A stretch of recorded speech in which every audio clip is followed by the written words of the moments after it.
answer the question about, do illegal immigrants pay taxes? Are illegal immigrants good for the economy? To answer these questions, two factors need to be examined. One, the amount of money illegal immigrants pay back into the economy through taxes. The second is the amount of money illegal immigrants take out of the economy through public services used by them. Illegal immigrants' income and taxes paid. There has been repeated statements made by amnesty advocates that illegal immigrants pay taxes. Remember, there are three areas that individuals pay taxes. This is the income tax, property tax, and sales tax. In the early 1990s, the Los Angeles County Board of Supervisors hired well-known public research corporation RAND, located in Santa Monica, to evaluate the cost illegal immigrants place on the county. Los Angeles County wanted to be reimbursed by the federal government for the public services provided to illegal immigrants by the county. The rationale is the state, county, and city bears most of the financial burden for public services like education, health care, law enforcement, and welfare, yet the federal government benefits from Medicare and Social Security payroll taxes paid by the illegal immigrant labor. Based on the findings by RAND, I will demonstrate the answer to the question. Do illegal immigrants pay taxes? Are illegal immigrants good for our economy? Income tax paid by illegal immigrants. According to a study by RAND, the characteristics of a typical illegal immigrant is that they are low-skilled, low-educated, low-income, and have many children. The low-skilled and low-income is important in the analysis. The study from RAND reports the typical illegal immigrant makes on average $19,566 per year. That's about $10 per hour. For example, an illegal immigrant couple each makes $20,000 per year. So the family income is $40,000 per year gross, assuming the mother and father are both working. If they have 3 children, their tax returns would look like this based on the 2009 tax schedule. The married couple pays 0 California income tax and receives a refund of $1,597 from the federal government. So the illegal immigrant family of 5 pays 0 California state income tax and gets a total refund of $1,597. Let's look at property taxes paid by the illegal immigrant. The average cost of a home in California is $255,000 as of April 2010.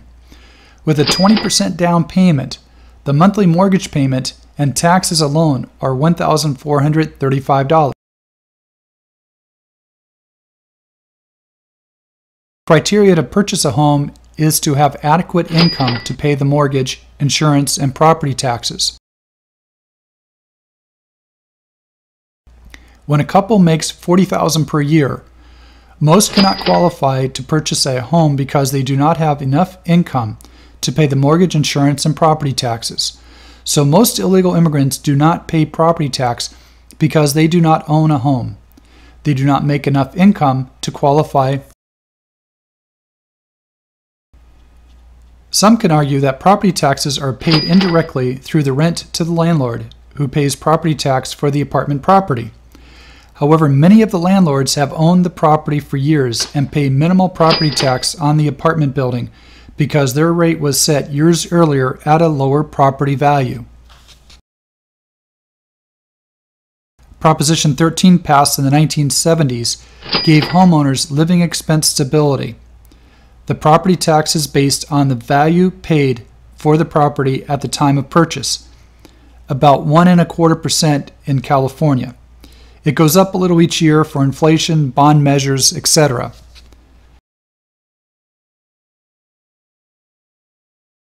So let's look at the scorecard.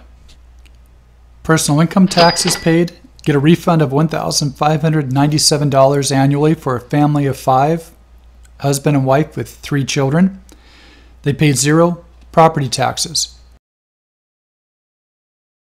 Let's look at the third source of income tax revenue for the government from the individual. That would be sales tax paid by the illegal immigrant.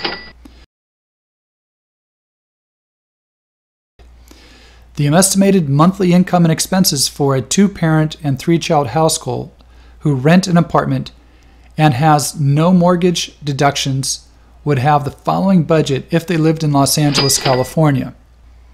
The monthly income would be $3,261. Let's look at the expenses monthly.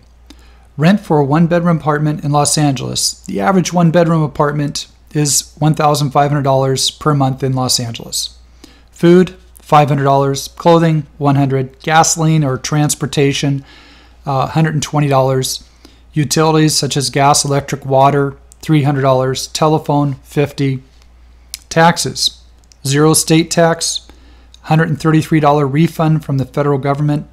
So their total expenses would be $2,437. That leaves a balance at the end of the month of $824. Note, this does not budget for health insurance, auto insurance, repairs, life insurance, retirement savings, or recreation vacation. From the above expenses, where the sales tax is generated from purchases of food, clothing, etc., would be taxed at 9.75% in Los Angeles. Therefore, the monthly sales tax is based on a monthly average purchase of $1,894. So the sales tax of $1,894 at 9.75% is $185 per month, or $2,216 annually for a family of 5.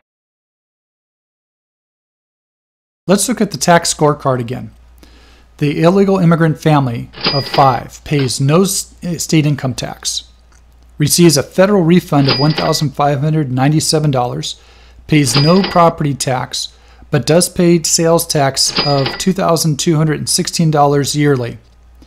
This gives a total of $619 paid in taxes into the California economy every year.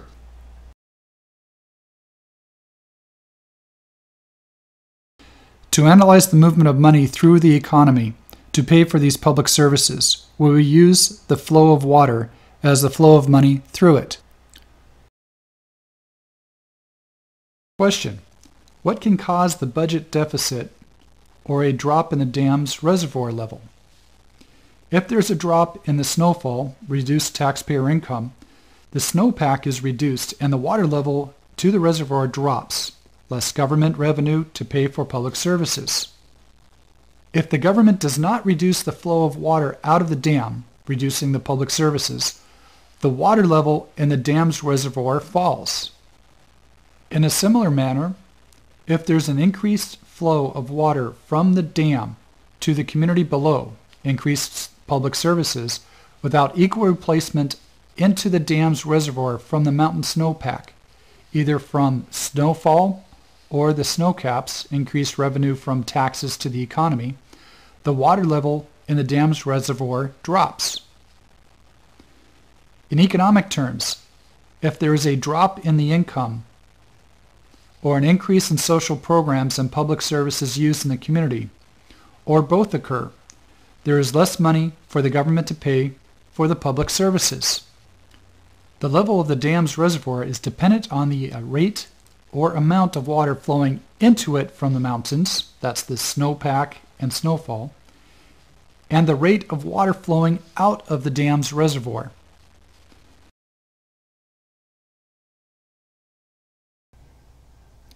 Questions: do illegal immigrants pay taxes? Are illegal immigrants good for our economy? We will look at public education, healthcare, law enforcement, and incarceration.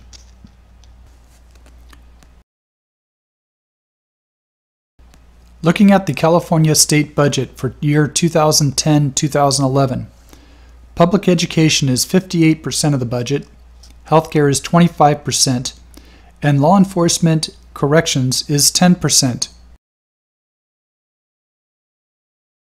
The cost to educate a child from 1st grade to 12th grade in California is $11,000 per year. For a family with 3 children, it costs the state of California $33,000 per year, or $400,000 over the 12 years of public education. So let's look at the tax scorecard again. For the cost of public education alone, not including health care, welfare, law enforcement, the illegal immigrant family of 3 children and 2 parents pay $619 in taxes to increase the dam's reservoir, but take out at least $33,000 in public education annually, which reduces the dam's reservoir, which means that each illegal immigrant family is at a net loss of $32,381 annually to the community. Remember, this does not include what is taken out of the dam's reservoir for the public services of healthcare, where uninsured Latino immigrants in the Los Angeles area is 84%, law enforcement and incarceration, and welfare. So the cost to the community for having illegal immigrants is actually higher than its number.